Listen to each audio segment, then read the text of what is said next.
Has in World Press the Hunters. Here's a review copy.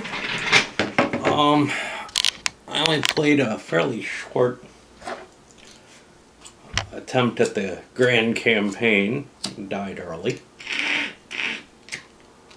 I suspect that's actually pretty common, that it would be very hard to survive through the whole war from the beginning. Probably damn near impossible. Just because of the chance of bad luck catching up to you eventually. I think a few missions is what you can probably expect your survival to be. You'll probably get into, if you play it a lot, you'll get some runs that are fair, but and maybe very long.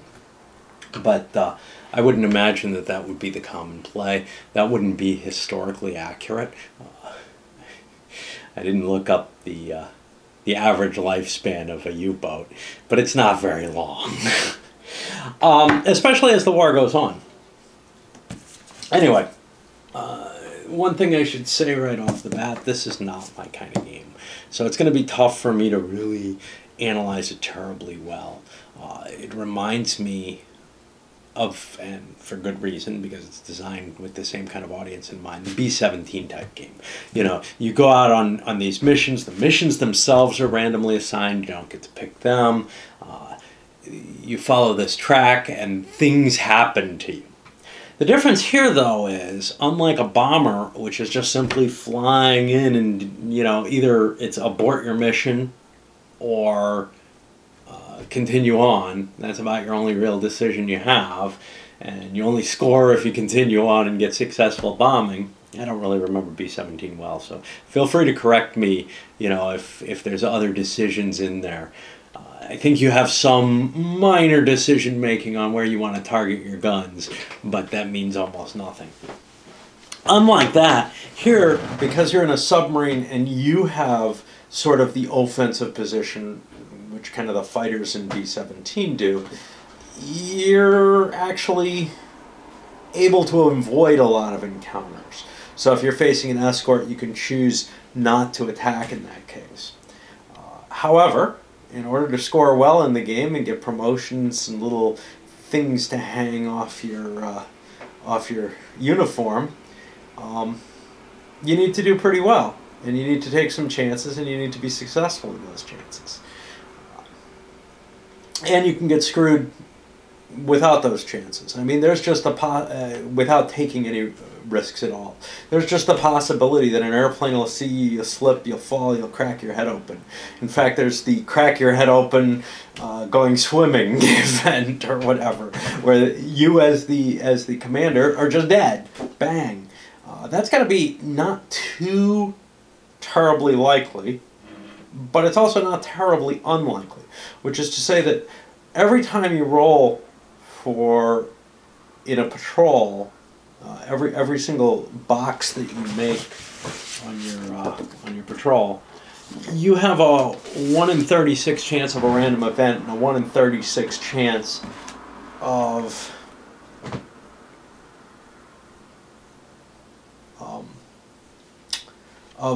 it causing that particular event to happen. So that means, but you have a little under 1 in 1,000 chance of that happening. Now, how many rolls are you going to have throughout the course of a scenario? Yeah, I'm not sure. Let's take a look. If you were really, really lucky and you were in one of those kind of cheap ships, the Type 7s, I think you get more total rolls that way. It's monthly turns. They run from September of 39 out to June of 43. So let's just say 40, 41, 42, 43, we'll say 4 years. We're just doing some quick, you know, off-the-cuff type analysis here. We're not getting the exact numbers. But yeah, 4 years, say 6 maximum patrols per year, gets you to like 24 patrols.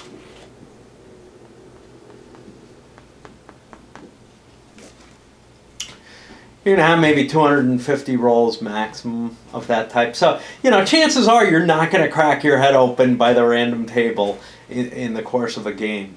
But it could happen. And I think the first time it happened, you would kind of laugh it off. But I would suspect that if you play this a lot and it happens to you a few times, you get kind of tired of that event. You might want to correct that, remove that from the possibility of canceling. On the other hand, it is going to happen rarely enough, because you're probably not going to survive long enough to generate those kind of hits, those kind of number of die rolls per game. So, you know, you probably will see it once or twice at most, and that's probably fine. Components are pretty decent. Little chart to track everything. This is really your board, and then you have your little combat chart. That's kind of nice, too. Nice thing about that is that it gives you the sequence of play of how to deal with an escort attack. Unfortunately, there's nothing to give you that kind of information about the airplane attacks. You have to page through the rules for that. These guys, you know, it would have been kind of neat if they had been written. This is just kind of a,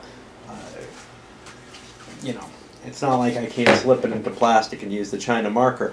But if, like the old 3M games, they had positioned these suckers on something that was grease pencil friendly to begin with, and throw a grease pencil in. Of course, that's going to increase the cost, and what the hell, you know. If we're into that level of detail, paying an extra couple of bucks yourself to get a piece of plastic and a grease pencil isn't a bad deal, right? It's better than charging everybody at least that much more in the box to provide those extra materials. Yeah, overall, this is a very chart-heavy game. You're going to be paging through the charts, and to some extent, those are going to be, you know, kind of annoying for someone like me to flip through them. But what else do you do? I mean, this is a game that's about that. It's about rolling dice on different charts to see what happens. It's not like you don't have any decisions. You have more than a B-17, but a lot less than you do in, you know, your standard kind of opposed war game where you're trying to figure out what to do over the course of a whole map and over several turns, and can make real strategies and stuff. This is more of a, oh, do I want to shoot at that or not, you know? And to me, that's kind of uninteresting. So I guess the focus to something like this is the story, the narrative that it provides. And again, without that visualization of maps, of things going on a scale that really excites me, usually these kind of games just don't do it too much for me. I think I would get more of a kick out of playing it head-to-head, just because kind of the social interaction around a storyline like this is fun. It still doesn't really give me this strong image of what's happening, but at least it's fun to laugh about, you know, your bad luck or the other guy's bad luck while you're playing it. So I wouldn't be too surprised if you see over on my little widget or whatever on Board Game Geek, that the 100 shows up again a couple of times. It's probably my wife and I playing it if it happens. Counters are good. The problem there, or the only problem there, was an excess of blank counters where you get kind of the feeling that this could have been done more cheaply. The rule book is a little iffy, and I think that's kind of the nature of the type of game again, because most of it's contained on the charts. You know, I have trouble with any rule books, it seems, these days.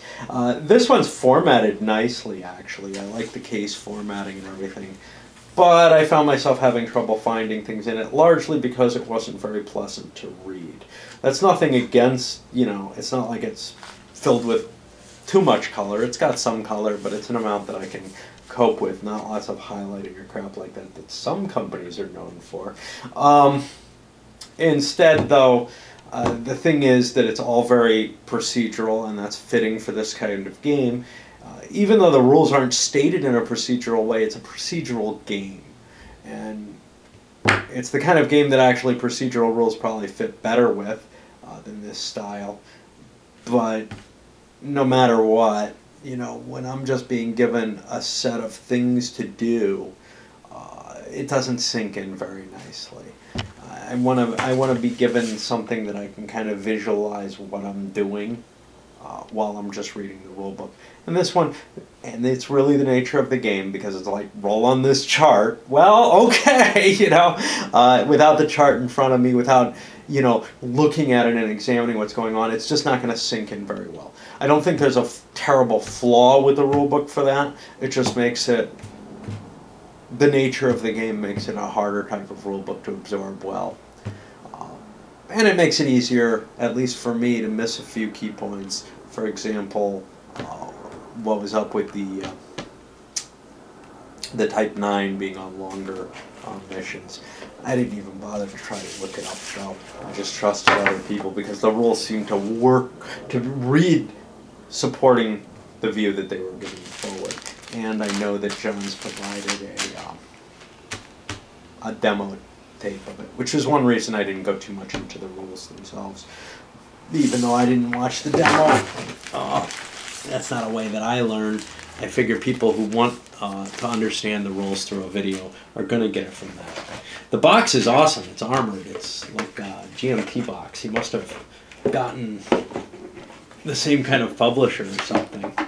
And we got what Roger McGowan doing the graphic design for it. So, you know. Yeah, overall, you know, I guess if you like the B-17 type of game, you're really not going to get a whole hell of a lot more to this. You get a few little decisions. It's about the same from more my standpoint as what you get from like the baseball simulation that I most enjoyed playing, which was called Long Ball, which is really at about the same level of interaction that Status Pro type game would have. Where, yeah, you got some decisions to make. You got some little points. Hey, do I want to bunt here? You know, do I really want to chase this ship? Or do I let it go? But for the most part, you're just really just following this procedure and rolling on table after table after table. How many torpedoes do I want to fire? You know, things like that. They very much kind of just become a pattern that you decide upon after maybe a minute or two's thought. And the first couple times you face them, and you won't change that pattern very often. You end up just following it. It is hard. Some people seem to like that in a solo game. I don't really care one way or another. What I do care about is it does feel rather realistic. That's kind of nice. I don't want a game to give me some kind of fantasy U-boat campaign.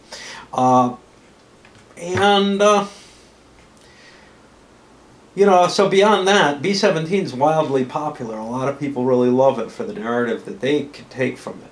This is a flaw in me. I can't take much from it at all. I just don't, you know, I'm not that terribly interested in what happens to a particular crew member on a plane that's flying. I'm a little more interested in the ambush-style game. I might grow a little more attached to those characters because I send them out to do specific things and they maybe acquire a certain personality.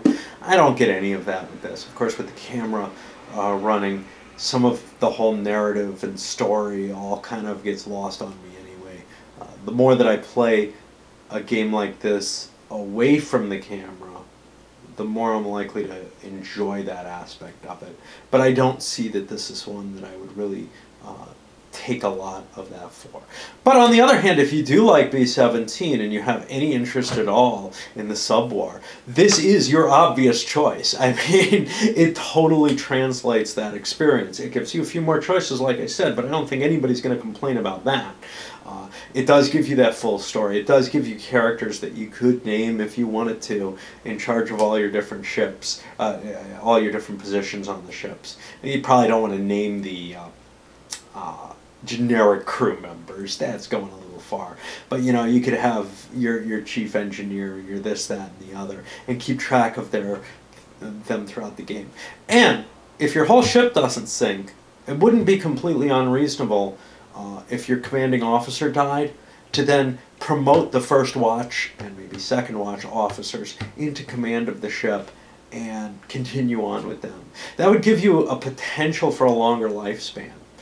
I might have done that if I had been playing, but my whole sub went down, so it was all over right there. Anyway, there you have it.